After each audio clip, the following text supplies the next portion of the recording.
You're standing in a mud-brick village on the west bank of the Nile, around 1200 BC. It's not a palace. It's not a tomb.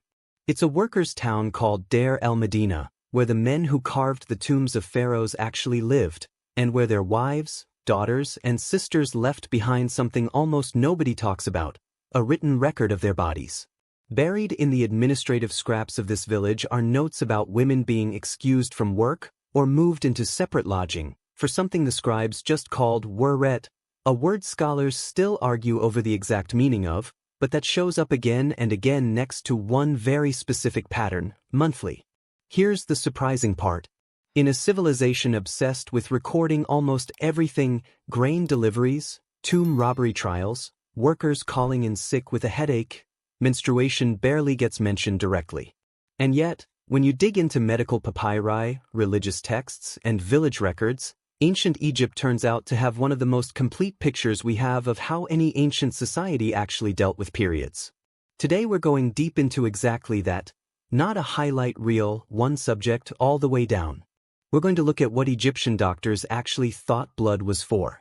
We're going to talk about the myth you've probably heard about Egyptians inventing the tampon, and why the evidence for it is way shakier than the internet wants you to believe.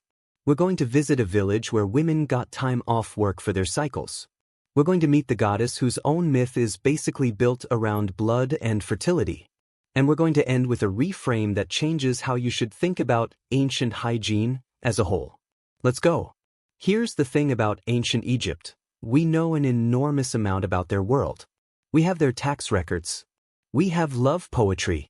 We have court transcripts from tomb robbery trials, written down almost like courtroom stenography. This is one of the best documented ancient civilizations on Earth. But almost none of it was written by women, about women's bodies, for women.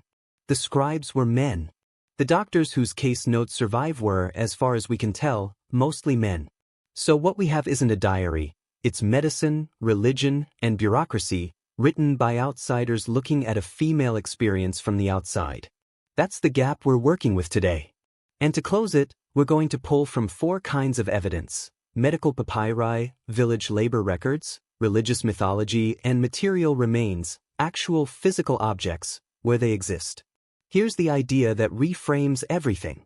Egyptian medicine didn't separate gynecology from the rest of the body the way we do. Ancient Egyptian doctors believed the body was threaded with channels called metu, carrying blood, air, and fluid everywhere, including to the heart, which they considered the seat of thought.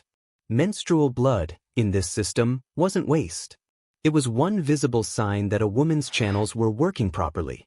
That matters because it means period blood shows up in Egyptian medical texts less as a hygiene problem and more as a diagnostic signal, something a doctor could read the same way you'd read a fever today. One honest caveat here: we're translating 3,000-year-old medical vocabulary through modern eyes, and Egyptologists still disagree on exactly how literally to take some of these terms. Hold on to that metu idea, though we're coming back to it when we talk about how doctors actually used menstrual timing to predict things. The Kahun Papyrus, 1800 BC. This is the oldest known gynecological text in the world. Full stop. It includes instructions for using a woman's cycle diagnostically, including one especially strange test where doctors had a woman sit over heated grain or beer to see how her body reacted, to help judge fertility. Weak evidence alert: we don't fully know if this was common practice or one physician's pet theory. But the fact that it's written down at all, this early, is remarkable. My favorite detail in the whole Kahun text: it also tries to predict a baby's sex based on which grain sprouts first when watered with a pregnant woman's urine. Modern researchers have actually tested this. It's roughly coin flip accurate, but it's astonishing they were running a controlled experiment on human biology 4,000 years ago. The tampon myth. You've probably seen the claim online: ancient Egyptian women invented the tampon out of softened papyrus. It gets repeated constantly. Here's the honest version: there is no surviving primary source, no papyrus fragment, no tomb inscription that actually says this. The claim traces back to later, second-hand historical writing, not an Egyptian text itself. What we do have evidence for is linen, Egypt's signature textile, produced in massive quantities, used for absorbent cloth padding, the same basic technology used well into the 20th century. Think of it less like a tampon and more like the ancient version of a reusable cloth pad. Deir el-Medina village records. This is the closest thing we have to women's lived experience. Administrative notes from this workers' village record women stepping away from communal duties during their periods. Some historians read this as a practical accommodation, not punishment or shame. Compare that to plenty of workplaces today that still don't have a clear period policy, and you start to see Bronze Age Egypt looking, in this one narrow respect, weirdly ahead of its time. Isis and the mythology of blood. The goddess Isis was directly linked to fertility, magic, and protection, and Egyptian magical spells sometimes invoked her powers specifically through references to blood and the womb, treating menstrual blood as something with protective, almost magical potency, rather than something unclean. That's a sharp contrast to a lot of other ancient Mediterranean cultures, where menstruation gets coded as impure or dangerous. Scholars are genuinely split on how widespread this sacred, not shameful reading was across all of Egyptian society versus just religious and medical elite circles, so hold both readings in your head at once. Here's the twist. Almost everything we just covered, the diagnostic use of blood, the linen padding, the time away from labor, none of it was designed around modern ideas of hygiene at all. Egyptians weren't managing periods to hide them. They were managing them the same way they managed floods, harvests, and the movement of stars, as one more bodily rhythm to be read, tracked, and worked into daily life.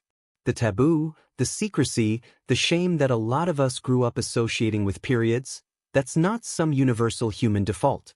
It's a specific cultural choice that other eras, including this one, didn't always make. So what do you actually take from all this? First, ancient Egyptian medicine treated menstruation as diagnostic information, not dirty secret, a genuinely different framework than a lot of what came after it. Second, the papyrus tampon story is a great example of how a plausible-sounding claim spreads online without ever being checked against an actual ancient source. Linen padding is the real, evidence technology. Third, the Deir el-Medina records suggest at least some accommodation for women's cycles in daily labor, a data point, not a utopia. We don't know how universal this was outside one specific, unusually well-documented village. Fourth, and this is the one that matters most, everything we know here comes filtered through male scribes and male doctors. The actual woman experiencing her period at Deir el-Medina left us no diary, no first-person account of what any of this actually felt like. That voice is the one that didn't survive, and it's worth sitting with that gap instead of paving over it. So picture that same workers' village again. A woman steps away from the group for a few days. Nobody in that record calls it shameful. It's just logged, matter-of-factly, the same way you'd log a sick day. 3,000 years later, we're still figuring out how to talk about this.